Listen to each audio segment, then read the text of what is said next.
Rosika dan juga Bapak Indra Setiawan atas sosmed luar biasa sekali timnya ya. Oke, teman-teman yang belum isi video vlog masih kita tunggu ya, karena kita akan segera mengundi buat teman-teman yang sudah mengisi feedback form ya. Kita bakal ngasih tuh masih banyak banget hadiah di samping kanannya David ya. Jadi kita bakal kasih semoga teman-teman. Jadi buat teman-teman yang belum isi feedback form bisa langsung isi aja, karena setelah kita bakal undi buat tiga teman-teman yang beruntung untuk bisa mendapatkan merchandise menarik khusus siang hari ini ya. Oke, masih David tunggu. Yang belum isi feedback form bisa langsung diisi dulu aja, karena kita bakal undi sesaat lagi. Ini kita udah dari pagi ya bareng-bareng sama teman-teman Galaxy Solusi dan juga sama teman-teman dia sudah ada sharing kepada mahasiswa. Jadi tadi sekitar 200-an anak-anak ya di atas sharing dan saya jawab mengenai AI ya. Karena kalau kita lihat sekarang kayaknya 2 tahun terakhir ini sejak AI ini sudah jadi penggunaan kita sehari-hari, itu jadi salah satu yang kita sorot dan semakin lama semakin banyak juga kegunaannya. Saya rasa teman-teman di sini kalau misalnya mau bikin tulisan pun ini sudah bisa ya pakai AI dan sangat mudah untuk dijangkau. Jadi tentunya we are very welcome, karena tadi juga dengar dari teman-teman IT di sini, jadi kita banyak banget tadi teman-teman yang memang kesenangannya AI, kepingin mengembangkan AI dan mungkin kedepannya juga mau kerja di sana gitu. Nah ini kita banyak sharing dan tentunya banyak olah juga dari teman-teman yang ada di sini. Dan kegiatan-kegiatan, semoga hari ini teman-teman juga bisa mendapatkan banyak insight dan sekali lagi saya thank you buat teman-teman dari NVIDIA, Mas Uki juga, terima kasih sudah hadir di sini. Semoga ini nanti bisa tanya jawabnya bisa membantu teman-teman dan juga sama-sama mungkin kedepannya berkolaborasi bersama. Itu dari saya, terima kasih dan kembalikan terima kasih. As Regional Business Development Manager of NVIDIA APAC South to give this remarks.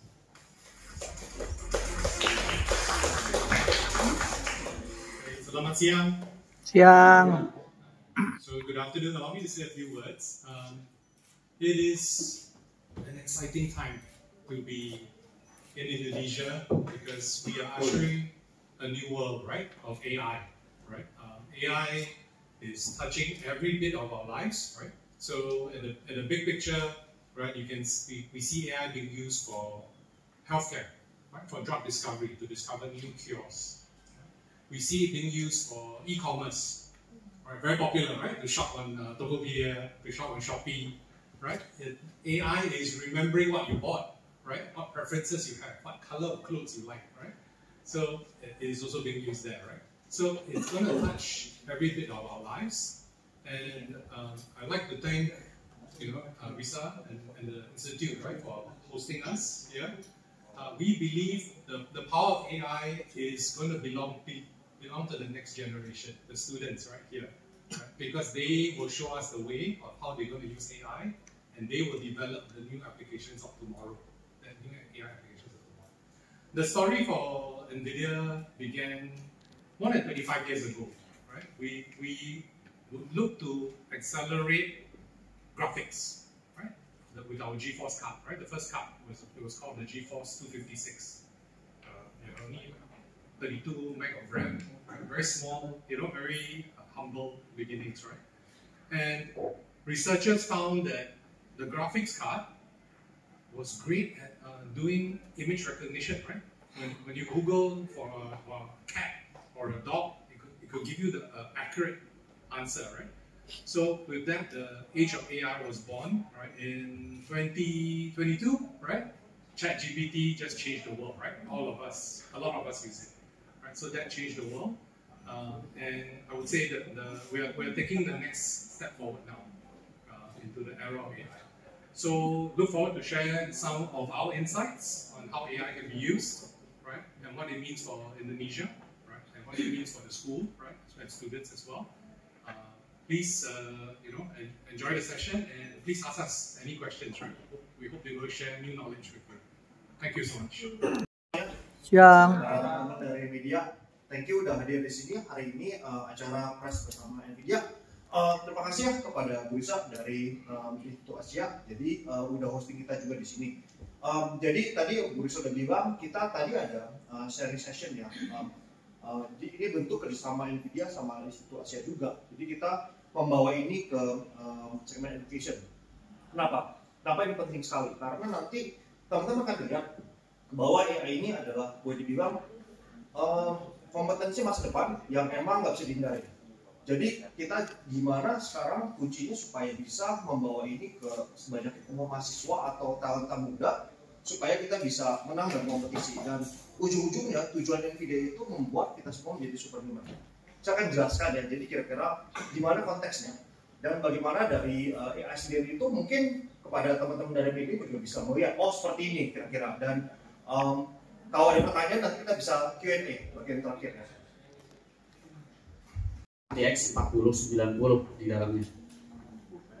Nah, yang akan didemokan pertama ini ke teman-teman media ialah untuk menunjukkan kenapa sih kita butuh yang namanya GPU untuk akselerasi AI. Untuk apakah CPU yang kencang aja nggak cukup? Nah, laptop ini udah menggunakan CPU yang kencang, teman-teman. Dia udah menggunakan RTX Core i9 14900HX ya untuk CPU-nya. Dan kita di sini akan membandingkan bagaimana akselerasi AI ini dalam generative image menggunakan Stable Diffusion. Jadi saya akan membuka Stable Diffusion di sini 2 tab. Yang sebelah sini itu menggunakan CPU ya. Dan nanti satu lagi saya akan buka yang menggunakan GPU. Di bawah Fakultas Teknologi dan Desain kan kita ada 3 program studi. Salah satunya kan IT. Jadi di IT sendiri sebenarnya kita udah ada konsentrasi AI, di mana itu ada untuk beberapa kelas yang memang mengajarkan AI, dan juga tentunya ada beberapa yang tentang analytics-nya itu. Ya termasuk salah satunya ada yang agak concentrated, mungkin ada juga yang interaktif dan lain-lain di dalam kelas itu gitu. Jadi sudah ada itu. Selain itu juga di program studi lain sebenarnya kita juga ada AI literasi ya. Kayaknya sekarang ini AI udah pasti pakai semua orang gitu. Nggak boleh gunain AI pun kayaknya udah banyak yang gunain gitu. Jadi gimana kita mencoba untuk ngajarin mahasiswa juga agar menggunakan dengan cerdik lah ya, dan dibaca ulang. Kadang-kadang kan apa yang kita tulis jawabannya nggak selalu bisa langsung kita mentah-mentah ya. Jadi harus ada prosesinya sendiri. Apa yang kita tuliskan, promptnya bagaimana, dan setelah selesai kita read ulang gitu. Itu yang saya rasakan sih sebagai dosen pun, yang paling bagus menggunakan AI saya rasa up till now adalah saat idenya dari kita dikelola oleh AI, terus kita lagi yang ngedit gitu. Itu sih yang saya rasakan, dan I think ya mau nggak mau sampai ke tempat kerja pun pasti semua kan pakai gitu juga. Jadi mungkin di situ juga ya dari AI literasi, dan juga ada sedikit banyak di teknisnya dari teman-teman TI, teknik informatika. Berarti emang mahasiswa di sini tuh udah minatnya cukup besar terhadap AI gitu ya? Iya kayaknya event hari ini aslinya kapasitasnya 200 yang nggak kan 240 gitu. Sampai akhirnya ditutup karena terlalu banyak yang mau datang. Jadi emang I think sekarang semakin tinggi pula keingintahuan mahasiswa untuk mengembangkan AI karena aplikasinya juga banyak. Ini ada beberapa dosen dan mahasiswa yang tugas akhirnya juga udah menjuru ke AI gitu. Jadi aplikasi AI jadi apa kan gitu. Sama ini kalau kita kan ngomongin link and match antara pendidikan tinggi dengan industri gitu ya. Nah itu kan berarti kita ngeliat demand dari industri, tapi kita ngeliat juga apa namanya dari ibu sebagai praktisi, sebagai pelaku pendidikan, sebagai akademisi itu kan menyiapkan juga kan calon-calon SDM-nya gitu kan. Nah itu selain kursus-kursus tadi tuh ada langkah-langkah apa aja tuh yang sudah dilakukan? Event hari ini juga nambah wawasan dari teman-teman praktisi yang real untuk bercerita, sharing mengenai kegunaan AI, dan mungkin update-nya yang terakhir-akhir ini kayak tadi ya, ada beberapa yang juga saya baru tahu juga today gitu, seberapa kita ini jauh lebih bisa produktif dengan menggunakan AI. Jadi siapa tahu nanti ke depannya ada kerjasama lebih dari ya, kita juga mau dari Jimbor juga boleh gitu. Tapi salah satu yang kita coba bantu juga, kita sediakan di sebelah ada gaming room juga, dimana ya kita bilangnya gaming garage ya, dimana sebenarnya itu komputer yang kita siapkan yang lebih canggih lagi, dimana itu bisa membantu teman-teman menggunakan aplikasi-aplikasi yang memang lebih berat kegunaannya, jadi bisa dibagi juga gitu. Jadi ada beberapa juga yang kita siapkan biar teman-teman sudah bisa nyoba, dan saat ada mungkin teman-teman dari praktisi yang datang juga bisa menunjukkan ke mahasiswa gimana. Kalau dukungan itu masih banyak ya, kita kita sebenarnya di sini, I think salah satunya sharing dari teman-teman yang memang sudah di lapangan setiap hari ya. Terus mengenai update tentang aplikasi ataupun kegunaan baru, mentorship kalau bisa itu sesuatu yang kayaknya nggak tergantikan juga buat mahasiswa sekarang ya. Apalagi ini kan secara teknisnya itu selalu berkembang kalau misalnya kita ngomong IT. Jadi gimana sih bisa belajar dari teman-teman yang emang sudah di bidangnya untuk strive di sana gitu. Jadi ya apakah itu mentorship, apakah itu mungkin kalau support sarana-prasarana kita juga terima kalau ada yang mau nyopot. Tapi ya itu, I think banyak yang bisa dikolaborasikan, termasuk misalnya dari riset, dari dosen, riset dari mahasiswa juga misalnya memang bisa digunakan, ya kita very welcome untuk jadi ISDM-nya. Jadi hari itu bentuk dari komitmen kita ya, dia untuk bahwa acara ini sebenarnya bukan cuma sekedar kita kan dari NVIDIA itu perusahaan teknologi ya yang emang berusaha untuk mengembangkan bisnis, tetapi kita merasa bisnis NVIDIA itu sedikit berbeda ya dengan bisnis mungkin vendor lain. Kita itu karena menyebarkan teknologi, kita merasa teknologi ini memberikan banyak benefit kepada user kita, terutama bukan di pekerja kreatif aja, tapi knowledge worker ya ke depannya. Dan cara menyebarkan teknologi ini dengan mengadakan sesi seperti ini, karena this is the best place. Institusi kampus edukasi itu tempat terbaik karena pertama mereka tuh open minded ya dan mau belajar dan misalnya excited dan kelihatan banget dari responsnya hari itu one of the best kampus exposure sih sama ya, karena yang dengerin banyak, fokus semuanya dan terakhir itu yang tanya banyak dan very good question. Jadi kita tuh bilangnya happy banget. Kita tuh udah until today mungkin udah ada 30 kampus dan high school dari setahun the last 1 year gitu ya, dan kita ada intention untuk continue terus lagi seperti ini. Karena teknologi itu berkembang terus, bahkan dengan new teknologi yang baru launching kemarin, there's a lot of things yang kita belum bisa share sekarang, tapi kita akan bawa juga ke kampus-kampus seperti ini, dan kita berharap dari kampus sendiri mungkin ada kelanjutan baik dari sisi kolaborasi, karena mahasiswa kan terus yang baru banyak ya, dan kita juga mau bawa terus materi yang menarik yang baru, dan mungkin kok bisa sih ada kayak further collaboration, karena NVIDIA itu di sisi education itu bisa sekali. Ini mungkin yang gue bilang yang paling basic banget. Yang kita ngomongin hari itu yang paling dasar ya, yang teknologi yang boleh bilang mass market, tapi ada yang in-depth-nya itu juga besar sekali, dan yang kita berharap kedepannya juga bisa sih mungkin kampus punya interest untuk go further dengan NVIDIA yang dalam hal Deep Learning Institute itu juga ada bagian seperti itu yang bisa diekspor juga segitu. Tapi at this point itu nggak possible. Kenapa? Karena membutuhkan emang powerful GPU dan dengan memori besar sekali. Dan baiklah, tapi ini yang saya ngomong tuh hari ini ya. Karena kan teknologi berkembang terus, jadi kita maunya itu gimana ke depannya makin banyak AI atau AI chatbot atau personalized AI yang lebih accessible ke depannya itu. Dan emang jawabannya pada hari ini tuh ChatArtex udah sering kita promosiin emang, jadi kita udah sering ngomongin semua. ChatArtex itu benernya saya akan sebut sebagai prototype AI yang bisa di-customize. Emang tujuannya itu bukan buat berkompetisi dengan ChatGPT ya. AI ChatArtex itu adalah kelebihannya di mana dia tuh security privacy no issue, dia bisa mengakses RAG data local. Jadi ada konteks di mana itu sangat berguna. Tapi mungkin apabila Anda expect ChatArtex itu seperti sama pintar seperti ChatGPT itu kayaknya nggak mungkin di point itu ya. Jadi emang ada plus and minus penggunaannya. Dan jadi emang kita sesuaikan dulu dengan untuk mungkin penggunaan yang tertentu dan untuk para developer yang ingin mendevelop AI chatbot further gitu. Jadi seperti itu sih kita dispon untuk status ChatArtex ya. Itu sih kira-kira untuk first question. Mungkin second question seperti itu. Oke, untuk pertanyaan keduanya tadi kan apakah ada jurusan khusus baru gitu ya? Sebenarnya sekarang itu sudah ada satu konsentrasi, jadi basisnya tetap di IT, lalu konsentrasinya pendalaman di AI. Mungkin kalau misalnya memang ada kolaborasi, I think salah satu tantangan yang kita hadapi adalah dari sisi pengajarnya pula, misalnya kita benar-benar satu khusus untuk AI dari awal, itu kan berarti perlu benar-benar deep knowledge ya. Jadi kalau memang mau dikasih bisnis sama FGC, kita mau aja enggak, ya ibu-ibu kalau di belakang.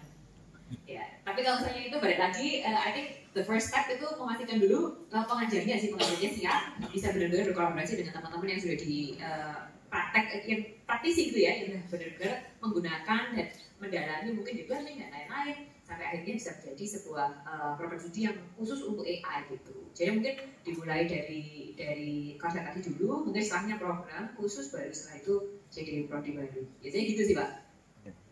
Ini emang dalam rangka kunjungan kita bagian dari kita punya sisi edukasi sama mempromosikan teknologi NVIDIA ya. Jadi kita itu percaya our customer itu majority itu emang young people ya, anak-anak muda, anak SMA, anak kuliahan, dan mereka tuh mengerti teknologi dan haus akan teknologi.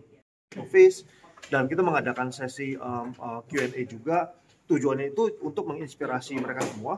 Kita memberikan contoh, kita membawa pembicara yang capable ya, yang bisa bukan cuman kasih teknologi demo, tapi showcase AI ini di dunia nyata seperti apa. Jadi ini semua kan dikasih lihat ya. Contohnya tuh tadi saya ngomong mungkin lebih dari sisi pemaparan teknologi, tapi langsung dilanjuti oleh pembicara dari kita itu langsung bilang, oke, di dunia nyata tuh seperti ini. Ini contohnya menggunakan bikin animasi. Terus kadang-kadang pembicara kita juga dari entrepreneur, dia owner perusahaan, dia bilang saya bikin animasi ini dipakai oleh perusahaan yang lain gitu. Jadi ini semua tuh bagian dari membawa pandangan AI benar-benar memberikan pengertian yang very strong, very clear. Ujung-ujungnya tuh jadi mereka bisa jadi expert, jadi membuat mereka terinspirasi untuk langsung memakai AI, menjadikan mereka semua superhuman sah. Itu tujuan NVIDIA sih, gitu kira-kira. Seberapa banyak sebenarnya untuk AI yang dimiliki NVIDIA sampai saat ini, Pak? Untuk AI yang diproduksi NVIDIA sekarang, seberapa banyak? Seberapa banyak? Maksudnya jumlah AI-nya? Jumlah AI-nya, jenisnya gitu. Benarnya kan kalau NVIDIA itu mungkin berapa kartografis ya. Mungkin gini, dari teknologi NVIDIA itu ada beberapa segmen ya. Dari untuk segmen consumer itu kita namanya GeForce RTX. Nah itu target market tuh mungkin lebih ke arah gamer, content creator, productivity. Itu adanya tuh di kartografis, di laptop, dan di PC. Nah terus untuk mungkin perusahaan B2B yang level lebih tinggi itu di workstation ya. Kita juga ada pakai Quadro ya. Quadro itu RTX juga, dan itu mungkin untuk level lebih tinggi di server, di workstation. Dan yang terakhir tuh di enterprise. Enterprise itu untuk data center. Nah itu juga ada tuh AI-nya gitu, yang which is pakainya langsung satu rack data center ya. Itu pakai H100, A100, GB200, itu juga levelnya mungkin enterprise. Itu yang mungkin kebutuhannya untuk mass market, untuk dijual lagi berupa capability dan token ke banyak perusahaan-perusahaan lain gitu. Jadi emang berbagai macam level sih, segmennya tergantung segmennya juga, ya, seperti itu. Okay. Sangat semangat anak-anaknya, dan itu yang kita suka melihat interaksinya itu, dan mereka itu kayaknya ini interested. Jadi mereka tuh kritis dan asking the right question gitu, dan aktif sampai terakhir. Dan ini yang jarang saya lihat juga. Kadang-kadang kalau misalnya kita bikin seminar teknologi kan kadang-kadang baru setengah udah bosen ya, tapi kalau ngomongin AI NVIDIA itu mereka tuh sangat antusias. Ini yang membuat kita makin positif dan semangat untuk melanjutkan lagi ke tahun depan gitu, akan doing something seperti like this. Di sini juga, Pak? Semoga bisa, saya sih berharap lah gitu.